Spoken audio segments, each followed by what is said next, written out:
को एकत्र करिसेंती प्रभुकर धन्यवाद हो। प्रभु सुंदर समय देइसेंती आम समय गोटे 10 मिनिट प्रभुकर वाक्य को आलोचना करबा। कौन आपण माने आज खुशी अच्छे कि जदि खुशी अच्छे प्रभुकर गौरव करंतु, जदि दुखर अच्छे ताहले मध्य प्रभु को धन्यवाद दियंतु। कारण दुख गोटे एमती जिनस मनुष्य जीवन अनेक समय दुख आसी थाए। दुख आसबार केतोटी कारण अच्छी, किंतु दुख अवस्था जो व्यक्ति प्रभु को मन पकाए, प्रभु निकट अनुताप करे आ सदा प्रभु कौन करते से दुख अवस्था समय से प्रसन्न हुंते। आज आम दुखर केतोटी कारण को देखा।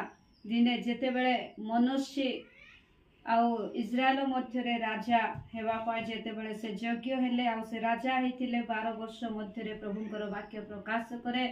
गोटे पद वाक्य मु पढ़ा चाहे, द्वितीय वंशावली तार 33 पद तार 11-12। एहेतु सदा प्रभु से प्रतिकूल असूर्य राजार सेनापति मानक आनिले। तहिरे से माने मनसी को बेड़ी रे धरी शिंकुले रे बांधी बाबिल को नहीं गले। पुणी से दुखरे थिबा बेले सदा प्रभु आपना परमेश्वरंकर अन्वेषण कले। आपना पितृगुणर परमेश्वर को छामुरे आपना को अतिशय नम्र कले। आउ से ताहांको निकटरे प्रार्थना करते से तांको प्रति प्रसन्न हेले और तांकर निवेदन शुणी तांको पुनर्बार तांकर राज्य जेरूसालेम को आनिले। सेतेबेले मनसी जानिले जे सदा प्रभु परमेश्वर अटंते। हालेलुया। आपण माने प्रभु को जानिछंती कि जदि जानिछंती भल विषय। जदि कौनसी कारणवश आपणक जीवन रे शत्रु द्वारा बंधन अवस्था थिबा समय रे रोग आसुछि किंबा समस्या आसुछि किंबा दुख आसुछि, ताहले आपण माने निराश हुंतु नाय। मनुष्य से दिन प्रभुंक निकटरे प्रार्थना कले, प्रभु आपण मान को दुखर मुक्त करिवे। दुखर मुक्त करिवार 3टी उपाय अछि, 3टी प्रक्रिया अछि। प्रिय मंडळी, आमे देखुछु प्रथम विषय मनुष्य कौन कले।